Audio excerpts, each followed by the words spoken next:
سلام بچه ها، من المیرا هستم. چند روز یه بار براتون ویدیو میذارم. کلی ولاگ هست که براتون میذارم. لایک، کانال، سابسکرایب، زنگوله یادتون نره. حتما کامنت انگلیسی رو برام بذارین.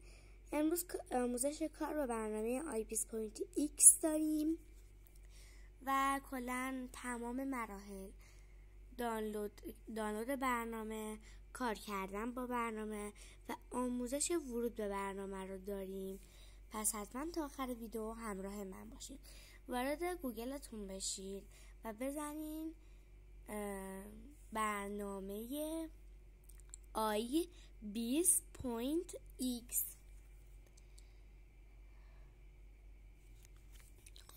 به انگلیسی هم میتونیم بذاریم.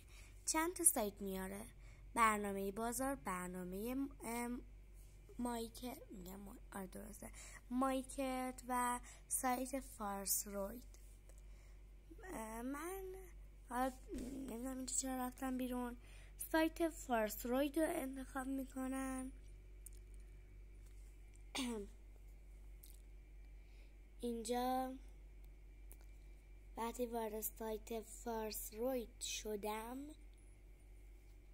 اومدم هی بالاتر تا رسیدم به یک دکمه‌ای که نوشته دانلود. من چه میدونستم؟ خب فکرم همونه. دانلود کردم و دیدم یه برنامه دیگر رو اصلا اشتباهی دانلود کرده بودم. و حالا نگو باید اینو میذارم، این دکمه سبزه، دیدین؟ اینجا بود، نباید اونو میذارم، اصلا حواسم نبود.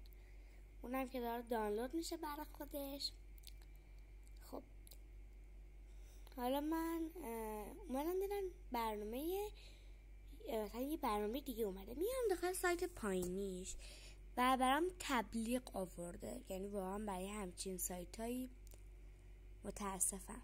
خب وارد سایت شدم، اومدم بالا و اینجا نوشته دانلود نسخه رسمی با لینک مستقیم 27 مگابایت، دانلود نسخه مود شده با لینک مستقیم 52 مگابایت. برای گوشی من نسخه اصلی یا همون رسمی مشکلی نداره. اگر براتون نیورد بالا نسخه رسمی، نسخه مود شده رو دانلود کنید. خب من میزنم دانلود تا دانلود بشه. بچه اگر صدای من درست براتون نمیاد، یعنی صدام گرفته، بدونین سرما خوردم. انشالله که زود خوب میشم و براتون بیشتر ویدیو میذارم. اینم بگم اولین ویدیومون اینه. خب نوشته میخواین برای من نصب کنین؟ بله. خب بله، میزنیم نصب. من داخل این کانالم هر چیزی که خریدم مثلا میام بهتون نشون میدم، با قیمت میگم. مثلا اسم گوشیم اگر خواستین توی قسمت کامنت رو بهتون میگم. من برای مثال عکس لیسا رو در نظر گرفتم. وارد برنامه i20.x میشیم. برامون حالا اینجا داره یه سری چیزا رو توضیح میده که نیازی نیست.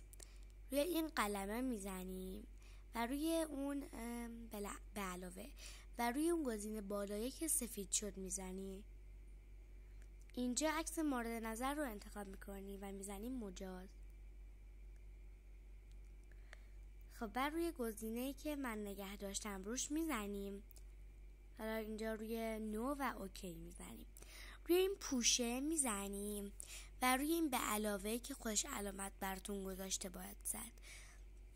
خب بعد اینجا روی این قسمت دایره‌ای میتونید همه رنگ رو انتخاب بکنید، کم رنگ، پر رنگ. حالا من به مثال میخوام رنگ موهای لیسا رو از مشکی تغییر بدم به فیروزه‌ای کله قاضی طور. هرچی رنگتون روشن‌تر باشه، رنگی که روی مو میاد تیره تر میشه. اوکی. خب میبینین من دوست دارم خوشگل بشه، یعنی خوشگل که هست، میخوام کله قاضی بشه. بر روی اون دایره توره میزنم. میبینین اینجا همه یعنی نصف این براشه براتون قفله. خب میبینی روی قفله نوشته اد. خب اگر که میخواین همش براتون بیاد، یعنی همش براتون باز باشه، یه دونه قلم انتخاب کنید و روی همون قفله بزنید، روی اد. وقتی یه دونشم بزنید همش باز میشه. خب من حالا یه قلم انتخاب دارم میکنم که وقتی باز شد دیگه روی همون قلمه باشه. مثلا این قلم بر روی گزینه اولی میزنم، نوشته پاداش تا 27 مثلا ثانیه دیگر، ثانیه هایی داره میگذره. خب نه با روی اون ضربه بزنین تا وقتی که ثانیه‌تون تموم نشده.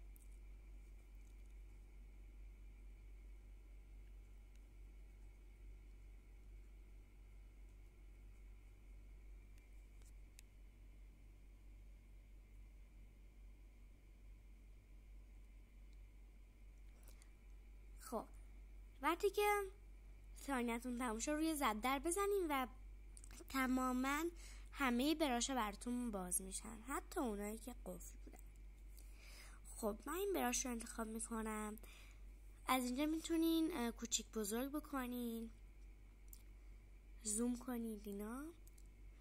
خب من از اینجا میشه کوچیک بزرگ کرد، میکشید و روی اون گزینه میبینید فلش دور برگردونه، روی اون بزنید، جاهایی که کشیدین میتونید تک تک پاک کنید.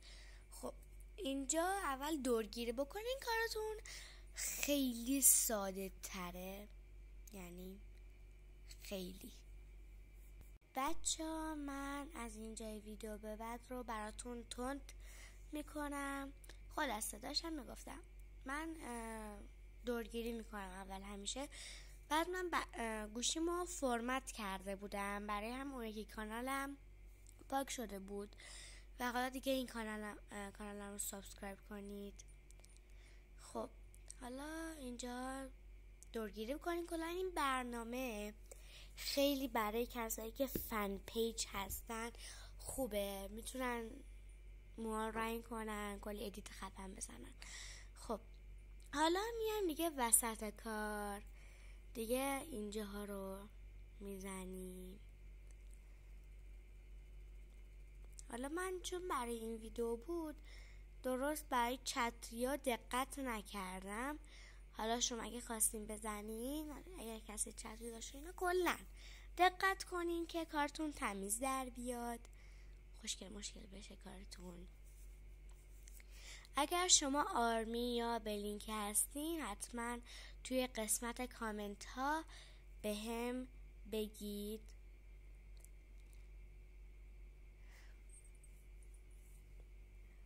خب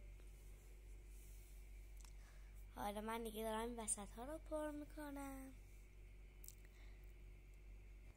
شما حتی میتونین چشم یا لب اینجا رو هم رنگ بزنید، تا رنگ صورتی خیلی جیغم بزنید باز قشنگ میشه طبیعیش. بعد دوباره روی هم پوشه بزنید، روی این نوشته و روی سوفت لیقت بزنید و اینطوری میشه رنگش بسیار بسیار طبیعیه. حالا من درست کار نکردم اینجاشو، شما طبیعی کار کنید که قشنگ بشه. کلی نوشته های دیگه هم داره اینجا، کلی افکت های دیگه هم داره، در رنگ های مختلف میشه، این کناره میتونیم ببینید. و حالا من یکیش هست این قرمزه خیلی باحال میشه، ولی اون اصلیشه، اون افکت اصلیشه. خب امیدوارم از این ویدیو خوشتون اومده باشه. لایک و کامنت و سابسکرایب یادتون نره، کامنت انگلیسی هم بذارید. یه قسمتاش هم بخواد ویدیوهای بعدی براتون میذارم. ولاگ سفر به شمال داریم، زنگوله رو فعال کنین که ولاگم براتون بیاد، در چند وقت آینده براتون میذارم. خدافظ.